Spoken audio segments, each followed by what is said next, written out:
दोस्तों नमस्कार। मैं सोमनाथ भारती, पूर्व विधायक मालवीय नगर विधानसभा, आज आपसे कुछ खास, बहुत ज्वलंत और बहुत एक्सप्लोसिव आपके साथ साझा कर रहा हूं। मैंने अभी 2 चुनाव लड़े पीछे, एक लोकसभा का चुनाव 2024 में और विधानसभा का चुनाव 2025 में। दोनों चुनावों में जो मैंने देखा, जो उजागर किया, इलेक्शन कमीशन पूर्ण रूपेण भाजपा के एजेंट की तरह काम कर रही थी। आज मैं सप्रमाण आपके सामने बात रखूंगा। देश चलता है इस संविधान से। इस संविधान को बनाने में, इस संविधान को लिखने में, इस संविधान को जिंदा रखने में हजारों, लाखों, करोड़ों लोगों ने कुर्बानियां दी। इस संविधान के अनुसार इलेक्शन कमीशन को अनबायस तरीके से, बगैर किसी पक्षपात के चुनाव कराया जाना चाहिए। लेकिन कैसे इलेक्शन कमीशन भाजपा के एजेंट की तरह काम कर रहा है, मैंने कई बार साझा किया आपके साथ। कारण यह है कि जो सिलेक्शन कमिटी इलेक्शन कमिश्नर 2 और चीफ इलेक्शन कमिश्नर को चुनती है, वो सिलेक्शन कमिटी की जो कॉन्स्टिट्यूशन है उसकी डिटेलिंग इस प्रकार से है। पहले उसमें 3 लोग थे, प्राइम मिनिस्टर, सीजेआई यानी चीफ जस्टिस ऑफ इंडिया और एलओपी। लेकिन माननीय मोदी जी ने बकायदा कानून ला करके लोकसभा में सीजेआई को हटा करके अपना आदमी लेकर के आ गए।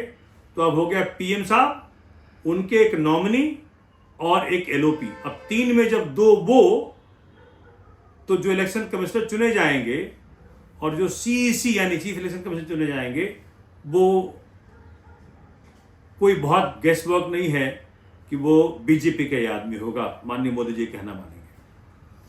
लेकिन इतना दिन दहाड़े डकैती प्रूफ करूंगा मैं आपको कि विधानसभा का, दिल्ली विधानसभा का चुनाव मेरी विधानसभा का, मैं कह रहा हूं, क्योंकि प्रमाण मेरे पास मेरी विधानसभा के हैं। मुझे पूरा भरोसा है कि इसी प्रकार से उन्होंने पूरे दिल्ली में किया होगा। तो मैं आपको सप्रमाण रखूंगा। देखिए, सबसे पहले मैं 8 फरवरी को जब चुनाव खत्म हुआ और चुनाव का रिजल्ट आया कि सोमनाथ भारती मालवीय नगर विधानसभा से चुनाव हारे। कितने मत से? 2131 वोट से हारे। ठीक है जी, डेमोक्रेसी है, जनता ने अगर दे दिया मत तो ठीक है। लेकिन मुझे, मेरे साथ साथ पूरे दिल्ली को, पूरे देश को ये भरोसा नहीं था कि मालवीय नगर विधानसभा में सोमनाथ भारती चुनाव हारेंगे। अब मैं चलो फिर भी मानने को तैयार हो रहा था, लेकिन मैं आपको दिखाना चाहता हूं कि किस प्रकार से इलेक्शन कमीशन बिल्कुल दास के तरह काम कर रहा है। बीजेपी का दास, स्लेव। मिस्टर राजीव रिटायर कर गए, लेकिन उन्होंने जो स्लेवरी की है उसका प्रमाण मेरे पास है। मैंने फरवरी 11 को एक चिट्ठी लिखी इलेक्शन कमिश्नर साहब को, चीफ इलेक्शन कमिश्नर साहब। मैंने लिखा, I was the candidate in the last MP election from New Delhi parliamentary constituency as well as in the recently concluded Delhi assembly election from Malviya Nagar assembly constituency. I am a 3-time MLA and have served Delhi government through various constitutional appointments. I wish to meet you and other honorable election commissioners, preferably today or tomorrow, to discuss serious anomalies which have been witnessed by me during the 5th of February election. मैंने further लिखा है कि this meeting is a very important one to restore India's democracy, which BJP seems to have hijacked by adopting various unconstitutional measures, यानी असंवैधानिक तरीकों से।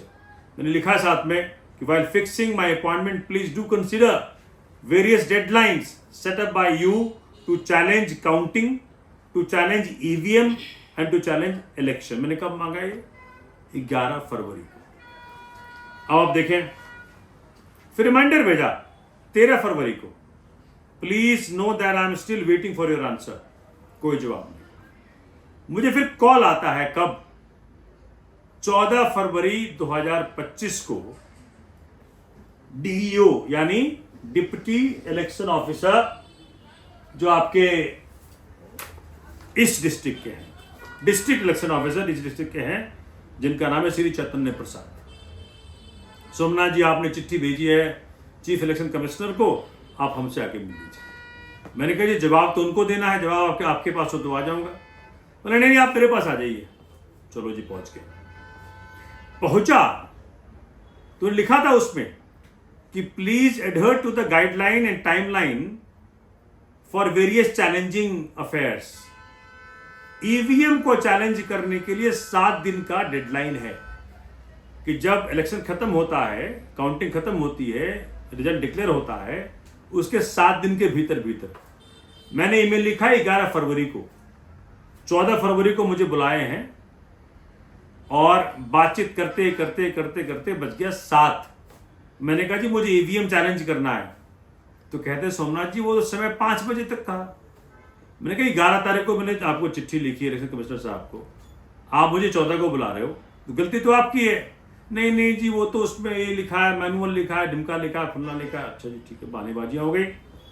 फिर मैंने कहा ठीक है, चुनाव को चैलेंज करने का एक पीरियड है, संवैधानिक तरीके से दे रखा है, जो हमारे एक्ट में है कि 45 डेज, रिजल्ट डिक्लेयर होने के 45 दिन के भीतर भीतर आपको इलेक्शन पिटीशन दाखिल करना होता है दिल्ली हाई कोर्ट में। तो मैंने 14 फरवरी को लिखित में, आप देख सकते हैं लिखित में दिया है, ये सारे उनके स्टैंपिंग लगी हुई 14 फरवरी की, और ये 32 सवालों का लिस्ट है। अब 14 फरवरी से आज क्या हो गया है, आज हो गया है 22 मार्च। अभी तक जनाब को इसका जवाब देने का मौका नहीं मिला। मालूम है क्यों?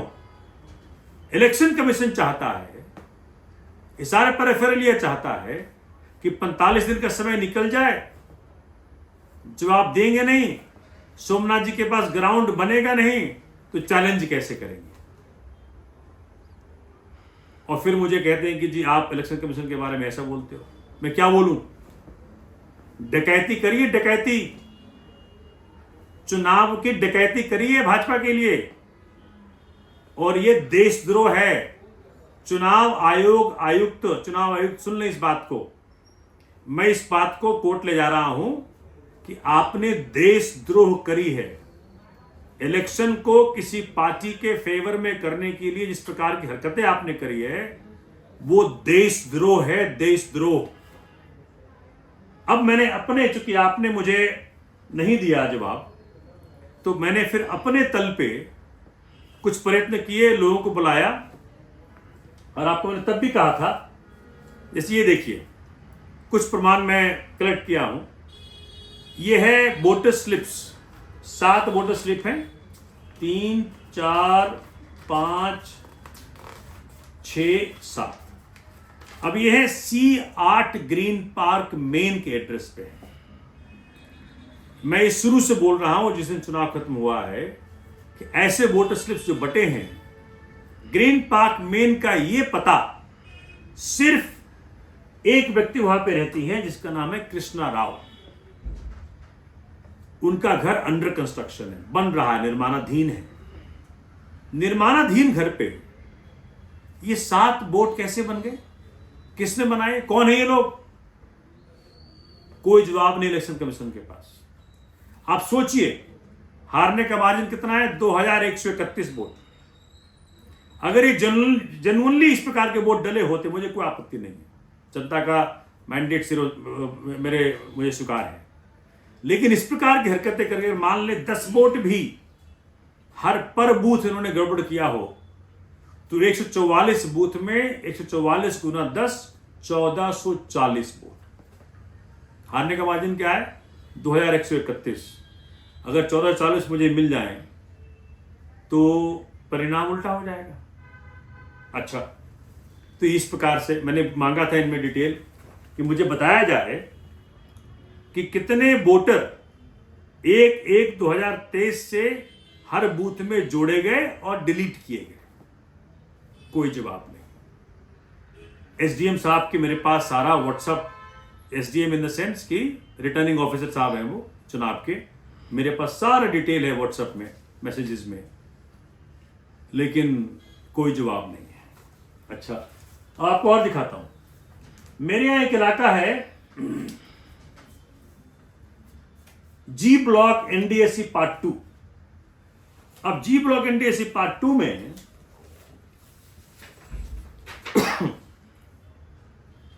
जी ब्लॉक NDSC पार्ट 2 मेरी विधानसभा का हिस्सा है। इन्होंने गड़बड़ कर दिया। ये जेंटलमैन है मिस्टर अब्दुल, इन्होंने फॉर्म भरा, चूंकि पहले गौतम नगर में रहते थे ये, अब जी ब्लॉक में शिफ्ट हो गए, G2 साउथ एक्स पार्ट 2। क्या किया इन्होंने, पूरा का पूरा जी ब्लॉक शिफ्ट कर दिया कस्तूरबा नगर विधानसभा में। अरे कोई डिलिमिटेशन हुआ है क्या? अपनी मर्जी से कुछ भी। एक पूरा जी ब्लॉक इन्होंने शिफ्ट कर दिया, कहां? कस्तूरबा नगर विधानसभा में। चूंकि ये जनाब जब मेरे पास आया, बोले कि जी सोमनाथ जी, मेरा वोटर तो वहां जा रहा है कस्तूरबा नगर विधानसभा में, मेरे जो वोटिंग का सेंटर है। इस बात को जब मैंने उठाया तो कहते नहीं सोमनाथ जी ब्लॉक तो कस्तूरबा नगर में ही है। अरे भैया, 11 साल हो गए मुझे क्षेत्र के विधायक होते हुए। जी ब्लॉक एंड के ब्लॉक NDSC पार्ट 2 का ये मेरी विधानसभा का हिस्सा है।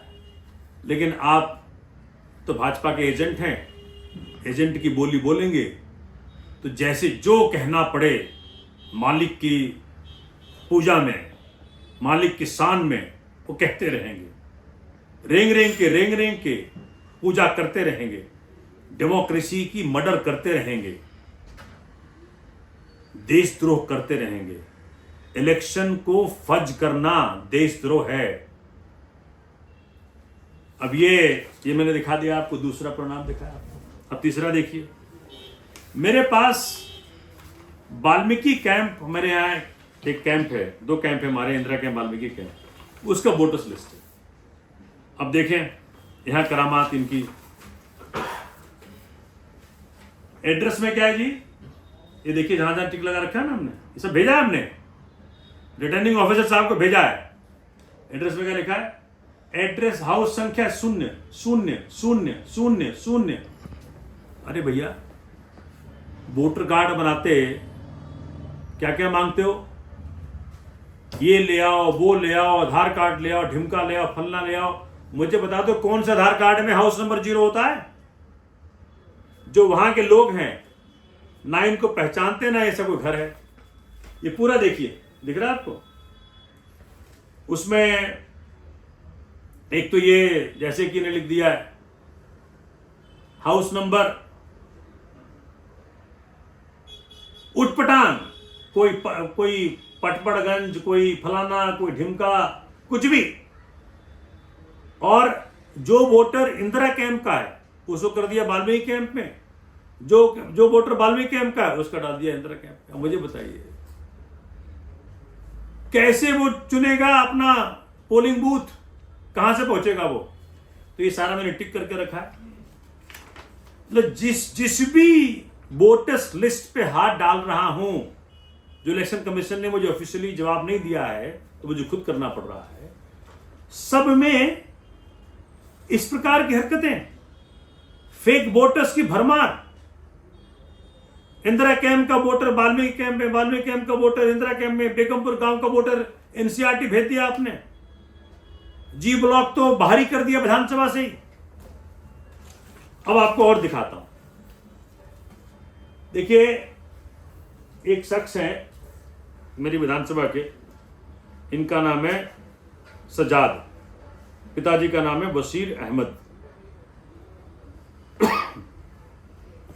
इनका ये पुराना वोटर कार्ड है, इसमें थोड़ी फोटो खराब हो गई, इनको लगा कि भैया हम थोड़ा ठीक कराने, ये बचपन का फोटो है, थोड़ा जब 18 साल के हुए होंगे, ठीक कराने पहुंचे जनाब।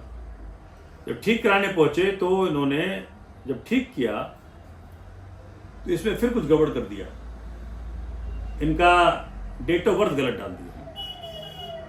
अच्छा, इन्होंने फिर बोला कि भाई हमारे ठीक करो।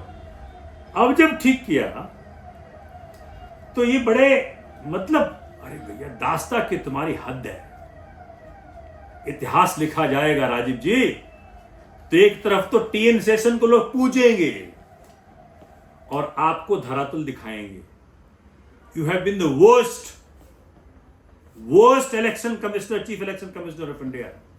You should be tried for treason, देशद्रोह के लिए आपको मुकदमा चलना चाहिए। और देखिए, अब ये 2 वोटर कार्ड मेरे हाथ में, देखो, एक तो ये वोटर कार्ड है, इसमें जो नंबर लिखा है थोड़ा देखिएगा, और एक ये वोटर कार्ड है, इसका नंबर भी देखिएगा। अब ये वोटर कार्ड जो है ये सजाद भाई के माता जी का है। इसका नंबर है TZD070924 और जो नया सजाद भाई का वोटर कार्ड बन गया है उसका भी सेम नंबर है TZD070924 और इनके वोटर कार्ड में डेट ऑफ बर्थ डाल दिया माता जी वाला। अब जब माता जी, रहीसान जी और सजाद भाई दोनों गए वोट डालने के लिए, तो कहा भैया तुम दोनों का तो ये इपिक नंबर सेम है, कैसे वोट डालोगे? इनको वोट नहीं डालने दिया। अब मुझे बताइए, अगर ऐसे वोट रिफ्यूज किए हो और सीसीटीवी कैमरा में तो कैप्चर हुआ होगा कि आई हैं वोट डालने के लिए, तो कानून तो कहता है अगर किसी व्यक्ति को आपने इलीगली, गलत तरीके से वोट रिफ्यूज कर दिया तो इलेक्शन चैलेंज हो सकता है। तो इलेक्शन चैलेंज तो होगा। इलेक्शन कमीशन ने लाख मदद की बीजेपी की कि जी इलेक्शन चैलेंज ना हो। मुझे अभी तक इंफॉर्मेशन नहीं दिया है, जबकि 14 फरवरी का मैंने डाला हुआ है एप्लीकेशन, ड्यूली रिसीव्ड है। मैं भी देखता हूं कि कैसे इलेक्शन चैलेंज नहीं होता है। इलेक्शन कमीशन लाख साथ दे दे बीजेपी का, लेकिन बाबा साहब का संविधान तो मेरे हाथ में है। बाबा साहब के संविधान के तहत बनाए कोर्ट में तो हम जा सकते हैं और वहां जाएंगे, चुनाव चैलेंज करूंगा। मेरे कार्यकर्ता हर बूथ पे लगे हुए हैं इस प्रकार के वोट निकालने में। जिस प्रकार की हरकतों से इलेक्शन कमीशन ने दास्ता पूर्ण रवैया अपनाते हुए भाजपा को मेरी विधानसभा में प्रमाण दे दिया मैंने जिताया है, इसी प्रकार से पूरी दिल्ली में जिताया है, तो ये तो एक्सपोज होगा और एक्सपोज सोमनाथ भारती करके रहेगा। जनता का मैंडेट रहा होता मैं मान गया होता। एमपी चुनाव में भी और एमएलए चुनाव में भी वो अलग बात है कि पुलिस भी तुम्हारे साथ, इलेक्शन कमीशन भी तुम्हारे साथ। इंदिरा कैंप में जब आप बांट रहे थे शराब और पैसे, तो उस रात को मेरे वॉलंटियर राजेश गौड़ को आपने थाने बंद करवा दिया। क्यों? क्योंकि वो उसको मॉनिटर करने के लिए छोड़ा था। पुलिस के पास जवाब नहीं है। मैंने सवाल पूछा है कि भाई आपने किस कानून के तहत बंद कराया था? जवाब नहीं है। जवाब तो लेके रहूंगा, इसीलिए पैदा हुआ हूं, अपने तरह का व्यक्ति हूं, जवाब लेके रहूंगा। और आप जो जो इस वीडियो को देखे, पूरे हिंदुस्तान में हर व्यक्ति को भेज दो कि इलेक्शन कमीशन दास्ता पूर्ण रवैया अपना रहा है। इलेक्शन कमीशन भाजपा के एजेंट की तरह काम कर रहा है। एक बात और बता दूं आपको, मैं बिल्कुल असंवैधानिक तरीके से एक नोटिफिकेशन निकाल रखा है इलेक्शन कमीशन ने। स्टेट इलेक्शन कमीशन एक अलग बॉडी होती है जो राज्य का चुनाव कराती है। सिर्फ सुपरवाइजरी रोल है इलेक्शन कमीशन ऑफ इंडिया की, लेकिन in violation of all let down rules and regulations and constitutional provisions, election commission ने बकायदा नोटिफिकेशन जारी करके एक आदमी को अपने यहां से भेजते हैं स्टेट इलेक्शन कमीशन में सब कुछ मैनेज करने के लिए। एक सेक्टर लेवल ऑफिसर जाता है, स्टेट इलेक्शन कमीशन को पीछे रख देता है और वो बन जाता है वहां का सर्वे सर्वा। वही नए वोट अप्रूव करता है। वही व्यक्ति घूम रहा है। वही व्यक्ति महाराष्ट्र में था, वही हरियाणा में था, वही दिल्ली में था, और उसको भेज दिया बिहार में, फिर भेजेंगे बंगाल में, फिर भेजेंगे तमिलनाडु में। जितने नॉन बीजेपी स्टेट हैं चुनाव फर्ज करने का और इलेक्शन कमीशन भाजपा को जिताने का ये प्रक्रिया निकाला है कि एक व्यक्ति यहां से भेजता है, उसको ये सारे नो हाउस पता है कि भैया कैसे इलेक्शन को फर्ज करना है, वो नोटिफिकेशन भी मेरे पास है। तो मैं बिहार को खास करके, बंगाल को खास करके जहां चुनाव होने हैं, मैं एडवांस में वार्निंग दे रहा हूं। अगर आप आज नहीं जगे तो आप बिहार नहीं जीत रहे हो। अगर आपने भाजपा की इस लेवल की हरकत को आप आज ने मैनेज नहीं किया तो सुनिश्चित कर लो, जिस जिस गांव में, जिस जिस शहर में भाजपा कोई व्यक्ति घूम रहा है इस प्रकार के वोट को मैनेज करने के लिए, वोटर कार्ड को मैनेज करने, आज पकड़ लो, आज पकड़ लो, नहीं तो चुनाव गया, चुनाव के साथ देश भी गया। मैं तो जा रहा हूं कोर्ट, लेकिन बिहार के हर व्यक्ति को, बंगाल के हर व्यक्ति को, ममता दीदी को, तेजस्वी जी को, सबको मैं बोल रहा हूं एडवांस में, भैया बचा लो अपने राज्य। और जो मैंने बातें भी बताई हैं इस वीडियो में, उसके ऊपर अगर और जानकारी चाहिए तो मैं उपलब्ध हूं। तमिलनाडु, जहां कहीं भी जाओ, हर जगह इस प्रकार की हरकतें करके इस चुनाव को भाजपा के फेवर में करने का पूरा एक षड्यंत्र चला रहा है इलेक्शन कमीशन। मैंने आपको 100 प्रमाण दिया है। भेजिए, सबको भेजिए, हर व्यक्ति को भेजिए, सब जाने भाजपा का इलेक्शन कमीशन के जरिए डेमोक्रेसी की मर्डर की ये दास्तान। जय हिंद।